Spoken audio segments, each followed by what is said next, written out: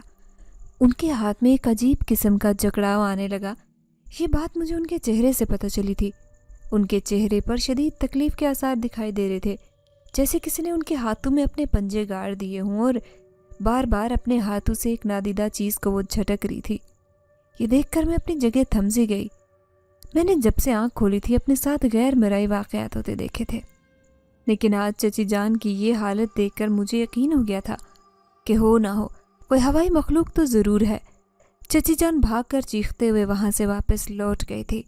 انہوں نے دروازہ کھلا چھوڑ دیا تھا۔ یہی موقع تھا کہ میں یہاں سے بھاگ جاؤں۔ میں نے جیسے ہی باہر جانے کے لیے قدم بڑھائے تو کمرے میں ایک زوردار دھماکہ ہوا تھا اور وہ روسی لباس کو چچی جان ابھی میرے کمرے میں رکھ کر مجھے موت کا پروانہ سنا کر جا چکی تھی۔ اس روسی لباس میں باقاعدہ طور پر آگ بھڑک اٹھی تھی۔ میں اپنی جگہ سن ہو کر رہ گئی۔ بھلا یہ کیسے ہو سکتا ہے؟ شعلے دھوئیں میں بدل رہے تھے اور کمرہ آگ کی لپیٹ میں تھا۔ کھڑکی کھلی ہوئی تھی اور وہاں سے مجھے کالی بلی کے بھاگنے کی باقاعدہ ایک جھلک دکھائی دی۔ یہ کیسے ہو سکتا ہے؟ میرے ذہن میں چکر چلنے لگے، لیکن اس وقت مجھے وہاں سے بھاگنا تھا، اسی لیے میں نے وہاں اپنا رکھا بیگ اٹھایا اور دوڑتے ہوئے حویلی سے نکل گئی۔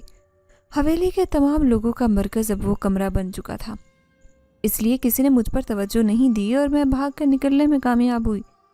لیکن جواد کہاں گیا ہوگا، یہ بات سوچ کر مجھے رونا آ رہا تھا۔ میرا بھائی تو ایک بار پھر سے حویلی میں ہی رہ گیا تھا اور میں ناکام ہو گئی تھی۔ ظالموں کے خلاف کامیابی حاصل نہیں کر سکی۔ کافی دیر تک بھاگنے کے بعد میں ایک درخت سے ٹیک لگا کر بری طرح سے رو رہی تھی۔ والد صاحب کے پاس جواد ہی میرا واحد سہارا تھا اور امی کی آنکھوں کا تارا بھی تھا۔ میں امی کو کیا جواب دوں گی؟ رو رو کر میرا برا حال ہو چکا تھا۔ تبھی مجھے اپنے پاس ایک بہترین خوشبو آئی تھی۔ ایسی خوشبو میں نے اپنی زندگی میں کبھی نہیں سونگھی تھی۔ میں چوکنا ہو کر اپنے ناک کی حس کو مزید تیز کر کے ارد گرد دیکھنے لگی، لیکن وہاں کسی ذی روح کا کوئی وجود نہیں تھا۔ اب خوف میرے اندر سرایت کرنے لگا۔ میں بھاگ کر وہاں سے اٹھنے ہی لگی تھی کہ کسی نے میرے کان میں سرگوشی کی تھی۔ وہاں کہاں جا رہی ہو؟ یہاں مت جاؤ، پہاڑی علاقے میں جاؤ۔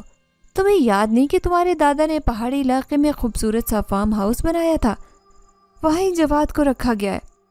یہ سننا تھا کہ میں کرنٹ کھا کر اچھل پڑی اور خوف زدہ نگاہوں سے ارد گرد دیکھا، لیکن وہاں کوئی بھی نہیں تھا۔ میں اپنا سر پکڑ کر بیٹھ گئی کہ میرے ساتھ کیا ہو رہا ہے۔